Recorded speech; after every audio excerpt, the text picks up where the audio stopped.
அஸ்ஸலாமு அலைக்கும் வரஹ்மத்துல்லாஹி வபரகாத்துஹு. பிஸ்மில்லாஹிர் ரஹ்மானிர் ரஹீம். எல்லையில்லா பேரருளும் ஏற்றமிகு பேரன்பும் நிறை ஏக இறைவன் அல்லாஹ்வின் எழுத்திருப்பெயர் போற்றி தொடக்கம் செய்கிறேன். இறைவா, வித்துக்குள் நெடுமரத்தை வைத்தாய், அன்பு விளைகின்ற நிலமாக இதைய வைத்தாய். முத்துதனை சிப்பிக்குள் வைத்தாய், நெஞ்சில் முகிழ்த்து வரும் உறவை உணர்வில் வைத்தாய். இத்தனையும் அமைத்திட்ட இறைவா, எங்கள் இனிய தலைவா, தனித்தவனே, தன்னிகரற்றவனே, தனக்கோமை இல்லாதவனே, உனக்கே புகழெல்லாம். நீ இறைவன், நீ அகிலங்களின் இறைவன், அனைவரின் இறைவன். உன் மீது உள்ளத்தில் உறுதியாக நம்பிக்கை கொண்டு எங்களுடைய வாழ்க்கையின் அனைத்து நிலைகளிலும் உனக்கு அஞ்சி அடிபிழிந்து கடமையாற்றி வாழுகின்ற பேற்றை இறைவா நீயே எங்களுக்கு வழங்குவாயா. அண்ணல் முஹம்மது ஸல்லல்லாஹு அலைஹி வஸல்லம் அகிலத்தின் அருள்கொடை, முன்மாதிரி, வழிகாட்டும் மணிவிளக்கு, அந்த பெருமகனாருடைய வாழ்வையும் வாக்கையும் பின்பற்றி வாழ்கின்ற பாக்கியத்தையும் எங்களுக்கு நீ அருள்வாயாக. இனிய நெஞ்சங்களே, புனித வாய்ந்திட்ட உம்ரா ஹஜ்ஜு பற்றிய விளக்கங்களை நாம் தொடர்ந்து கேட்டு வருகிறோம். ஆம், இன்று உலகத்தில் 7 அதிசயங்கள், 9 அதிசயங்கள் என்று எதுவோ பட்டியலிடப்படுகின்றன. உண்மையை சொல்ல வேண்டுமானால் ஜம்சமே உலகின் மகத்தான மாபெரும் முதல் நிலை அதிசயமாகும். 4000 ஆண்டுகளுக்கு முன்னர் ஹாஜர் எனும் அந்த தாயின் ஈமானிய உணர்வு, அவரது உறுதியான இறை நம்பிக்கை, இடைவிடாத முயற்சியினால் இறைவன் தந்த இனிய அற்புத பரிசுதான் அந்த அதிசய நீரூற்று. பற்றாது பெருகி எண்ணிறந்த அருள் வளங்களை, மருத்துவ பயன்களை, ஊட்டச்சத்துக்களை உள்ளடக்கியுள்ள அந்த உன்னத ஊற்று ஜம்சம் கிணறாகி இன்று அது பூமிக்கு அடியில் மறைக்கப்பட்டு பல கோடி மக்கள் அருந்தும் புனித நீராகி விடாது சுரக்கும் ஜீவ ஊற்றாகி சுரந்து உலகத்தின் ஆய்வாளர்களை வியக்க வைத்துக் கொண்டிருக்கிறது. ஒவ்வொரு ஆண்டும் உம்ராவுக்கென்றும் ஹஜ்ஜுக்கென்றும் அணியணியாய் கூட்டமாய் வரும் லட்சக்கணக்கான மக்கள் அடிக்கடி விரும்பி பருகையும் பல கேள்களில் தத்தம் நாடுகள் ஊர்களுக்குமாக எடுத்துச் சென்றும் உள்ள மஸ்ஜிது நபவிக்கு வருவோர் யாவரும் பருகிக் கொண்டிருக்கவுமாக தாராளமாக ஏராளமாக அந்த வறண்ட பாலை நிலத்தில் இருந்து தண்ணீர் கிடைத்துக் கொண்டிருப்பது உலக மகா அதிசயங்களுள் தலை சிறந்த அதிசயம் அல்லவா. உலகம் முழுவதிலும் வாழ்ந்த கோடிக்கணக்கான மக்கள் பருகியுள்ள ஒரே தண்ணீர் ஜம்சம் தான். இது எல்லாம் வல்ல அல்லாஹ்வின் அருட்பெரும் கருணையாகும். உலகில் அத்தாட்சிகளில் நிதர்சனமான கண்ணெதிரே காணப்படுகின்ற ஓர் அற்புத அத்தாட்சியாகும். அந்த புனிதமிகு ஜம்சம் நீரை அருந்தும் போது நியாயமான நல்ல தேவைகளை மனதில் கொண்டு பிஸ்மில்லாஹி அல்லாஹும்ம இன்னி அஸ்அலுக இல்மன் நாஃபிஆ வ ரிஸ்கன் வாசிஆ சாலிஹன் வ ஷிஃபாஅன் மின் குல்லி தாய் என்று துஆ ஓதி அதை பருகுவது ஏற்றமாகும். இதன் பொருள் இதுதான்: அல்லாஹுவே, உனது தூய திருப்பெயரால் உறுதியுடனும் பணிவுடனும் இறைவா உன்னிடம் கேட்கிறேன். பயனுள்ள கல்வி, அறிவு, ஞானங்களை எனக்கு தந்தல்வாயாக. விசாலமான ஹலாலான உணவை, வாழ்வின் ஆதாரமாம் பொருளாதார வளவாழ்வை தந்துள்வாயாக. எப்போதுமே நற்செயல்கள் ஆற்றும் பேற்றை தந்தல்வாயாக. மேலும் எல்லாவித நோயின் பாதிப்பிலிருந்தும் நீங்கி நலம் பெறும் நற்சுகத்தை தந்தல்வாயாக என்று துஆ இறைஞ்சி வயிறு நிரம்ப நல்ல திருப்தியுடன் புனித நீரை பருக வேண்டும். அல்லாஹ் மீது நம்பிக்கை கொண்டு அன்று ஹாஜரா அலைஹிஸ்ஸலாம் முயற்சியுடன் தேடி ஓடி வேண்டியதற்கு இறைதந்த இனிய பரிசே இந்த வற்றா சுனை நீர் என்பதை மனதில் பதிக்க வேண்டும்.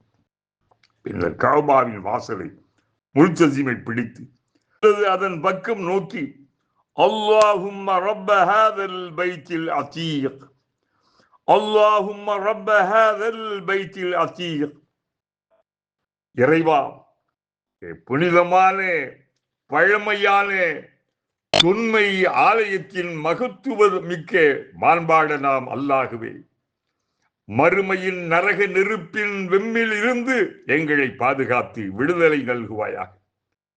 வழிகெடுக்கும் ஷைத்தானின் சாகச தீங்கிலிருந்தும் எங்களை பாதுகாப்பாயாக. எங்களுக்கு நீ வழங்கி இருக்கும் அருட்செல்வம், பொருட்செல்வம், மக்கள் செல்வம், இன்னபிற செல்வங்களில் உனது அருட்பொழிவுகளை வழங்கி அபிவிருத்தி செய்தருள்வாயாக. துஆவை இதயபூர்வமாய் இறைவனிடம் இறங்கி வேண்டிவிட்டு உம்ராவின் அடுத்த முக்கிய அம்சமான சஇ, சஃபா மருவா குன்றுகள் இருந்த அந்த இடைவெளியில் மெது ஓட்டம், மெது நடைக்கு தயாராகிவிட வேண்டும். சஃபா மருவா குன்றுகள் நிச்சயமாக அல்லாஹ் இட்டுள்ள அடையாள சின்னமாகும் என இறைமறை 2வது அத்தியாயம் 158வது வசனம் இயம்புகிறது. இன்ன ஸஃபா வல் மர்வத மின் ஷஆயிரில்லாஹ்.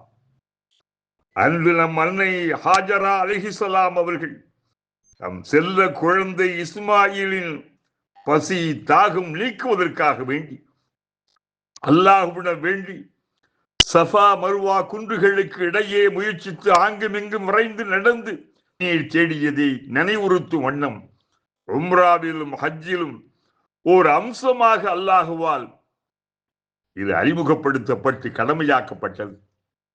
இவற்றுக்கு இடையில் ஓடி சுற்றி வருவதொன்றும் குற்றமாகாது. சஇ ஓர் அம்சம் என அறிவிக்கப்பட்டிருக்கிறது. குன்றுகள் இன்று மலையாக இல்லை. மக்களின் நெரிசலை தவிர்ப்பதற்காக வேண்டி சிறுக சிறுக கரைக்கப்பட்டு சஃபா மற்றும் சிறிது உயரமாக மேடாக இருக்கிறது. பளிங்கு கற்கள் பதிக்கப்பட்டு ஒளி உமிழும் விளக்குகள் போடப்பட்டு மருவா வலை ஒளிமயமாக்கப்பட்டு மெது ஓட்டம் சஇ செய்வோருக்கு ஏற்றதாக வசதியாக அமைக்கப்பட்டிருக்கிறது. அதற்கு மேலும் மாடி பாலங்கள் எல்லாமே அமைக்கப்பட்டு சஇ செய்வோருக்கு இலகுவாக ஆக்கப்பட்டிருக்கிறது. எனினும் பல தருணங்களில் மக்கள் கூட்டம் அதிகமாகவே இருக்கும். மிகுந்த கவனத்துடன் கடமையாற்ற வேண்டிய இடங்களில் சஃபாவின் வளைவும் ஒன்று. சஃபாவின் மேட்டிற்கு வந்து நின்று கொண்டு கஅபாவின் ஹஜருல் அஸ்வத் அமைந்திருக்கும் திசை நோக்கி பிஸ்மில்லாஹி அல்லாஹு அக்பர் லா இலாஹ இல்லல்லாஹ் என கூறி, இறைவா உனக்காக இந்த சஃபா மருவாவுக்கு இடையில் சஇ செய்கின்றேன், இதனை எளிதாக்கி வைத்து ஏற்றுக்கொள்வாயாக என கூறி அல்லாஹுவால் அருள்மறையில் தொடங்கப்பட்ட போல சஃபாவிலிருந்து தொடங்குகிறேன். சுப்ஹானல்லாஹ், அல்ஹம்துலில்லாஹ், அல்லாஹ் அக்பர் என்று சொல்லி சஃபா மேட்டில் இருந்து இன்ன ஸஃபா வல் மர்வத மின் ஷஆயிரில்லாஹ் என்ற திருக்குர்ஆன் வசனத்தை 2வது அத்தியாயம் 158 இதை ஓதிக்கொண்டு மருவாவை நோக்கி சஇ மெதுநடையை தொடங்க வேண்டும். சஃபா மருவாவுக்கு இடையிலான தூரம் சுமார் 300 மீட்டர் ஆகும். இதனிடையே பச்சை விளக்கெறிந்து அடையாளமிடப்பட்ட பகுதி மீலைனில் அஹ்லரைன் என்பதாகும். இதன் அருகில் வரும்போது ஆண்கள் சிறிது விரைந்து நடக்க வேண்டும். வழக்கம் போல் நடந்து வர வேண்டும்.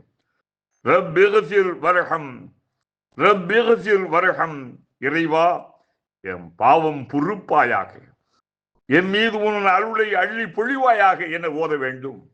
ஆம், சஃபாவிலிருந்து மருவா வரை மெதுநடை ஒரு முறையாகும்.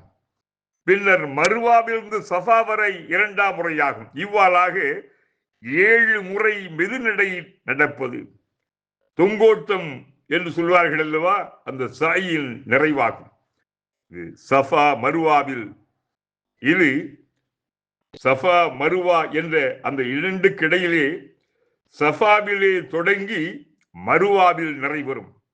இவற்றுக்கிடையில் இதைத்தான் ஓத வேண்டும் என்று ஆதாரபூர்வமான எந்த குறிப்பும் காணப்படவில்லை.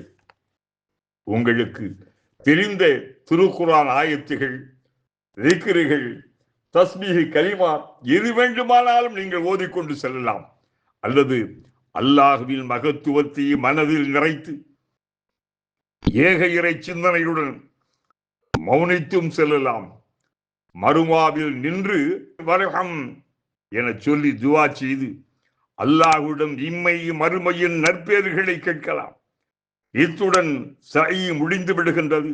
பின்னர் ஆண்கள் தலைமுடியை முழுவதுமாக மழித்து முட்டை போட்டுக் கொள்ளலாம், அல்லது சிறிதளவு முடிவெட்டிக் கொள்ளலாம்.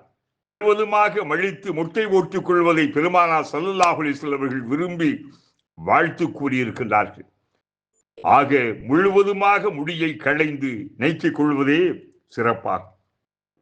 ஆனால் பெண்கள் தங்கள் கூந்தலின் அடிமுடியில் சிறிதளவு விரல் அளவு கத்திரித்து வெட்டி கொண்டால் போதுமானது. உம்ரா நிறைவுறுகின்றது. இஹ்ராம் அணிந்திருக்கும் போது எந்தெந்த காரியங்கள் தவிர்க்கப்பட்டனவோ, தடை செய்யப்பட்டனவோ அவையெல்லாம் இப்போது ஆகுமாகின்றன. மணம் பூசிக்கொள்ளலாம், மனைவியுடன் வந்திருந்தால் தாம்பத்திய உறவு விரும்பினால் கொள்ளலாம், போன்றவை ஆகுமாகி இயல்பு நிலைக்கு வந்துடலாம். இஹ்ராம் ஆடை களைந்து விரும்பிய வேற்றாடையை அணிந்து கொள்ளலாம். இவையே உம்ராவின் அம்சங்களாகும்.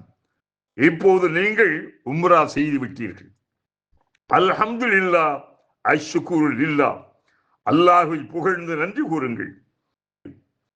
பிரசித்தபின் ஏற்படும் தொடக்க நிஃபாஸ் முழுக்கு குளிப்பு கடமைப்பட்டவர்களும் செய்ய தடையில்லை.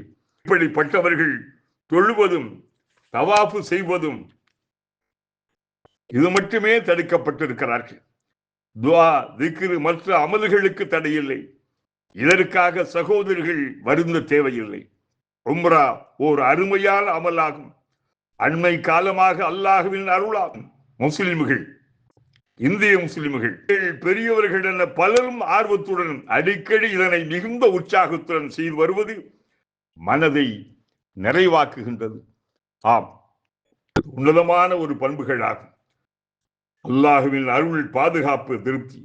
இனிய நெஞ்சங்களே, இதுவரை உம்ரா பற்றி ஓரளவு விரிவாகவே நான் சொல்லியிருக்கிறேன். உம்ரா செய்வோர் இதனை மனதில் நிறுத்தி கவனத்துடன் பேணுதலாய் செய்ய வேண்டும் என அன்புடன் வேண்டுகிறேன். எந்த அமலும் அல்லாஹ்விடம் நிறைவாக ஒப்புக்கொள்ளப்படுவதற்கு ஈமான், இஹ்லாஸ், தக்வா மிக அவசியமாகும். தவாஃபிலே இன்னொன்றை கவனிக்க வேண்டும். தவாஃபின் போது 7 சுற்றுகள். அந்த சுற்றின் போது கண்டிப்பாக ஒது செய்ய வேண்டும். நாம் சுற்றி கொண்டிருக்கின்ற போது இகாமத்து சொல்லி அந்த வக்துக்கான தொழுகை தொடங்கிவிட்டால் அதை அப்படியே நிறுத்திவிட்டு தொழுகையிலே நாம் கலந்து கொள்ள வேண்டும். அதை போல அந்த எத்தனை தவாஃபில் பார்க்க வேண்டும், ஏறத்தாழ ஒரு 3 தவாஃபுகளுக்கு மேல் இருந்தால் நாம் தொழுகை முடிந்த உடனே அது விட்டதிலிருந்து நாம் தொடர வேண்டும். அப்போதான் ஆரம்பித்திருக்கிறோம். 1-2 தவாஃப் சென்றிருக்கிறது என்றால் அதை நாம் புதிதாகவே நாம் செய்யலாம். அதே போல நாம் தவாஃப் செய்து கொண்டிருக்கின்ற போது அங்கே ஒது முறிவு ஏற்பட்டு விட்டாலோ அல்லது மலஜல உபாதைகள் வர தொடங்கி விட்டாலோ அதை அப்படியே நிறுத்திவிட்டு சென்று விட்டு நாம் ஒது செய்து விட்டு மறுபடியும் நாம் எந்த இடத்தில் விட்டோமோ அப்படியே தொழலாம். உங்களுக்கு வாய்ப்பு இருந்தால் தொடக்கத்திலிருந்து கூட தொழலாம். அல்லாஹ் அருள்வாராக. அனைத்து நிலையிலும் இதை நாம் மனதிலே கொண்டு அல்லாஹ்வுக்காக நாம் ஆற்ற வேண்டும். அஸ்ஸலாமு அலைக்கும் வரஹ்மத்துல்லாஹி வபரகாத்துஹு.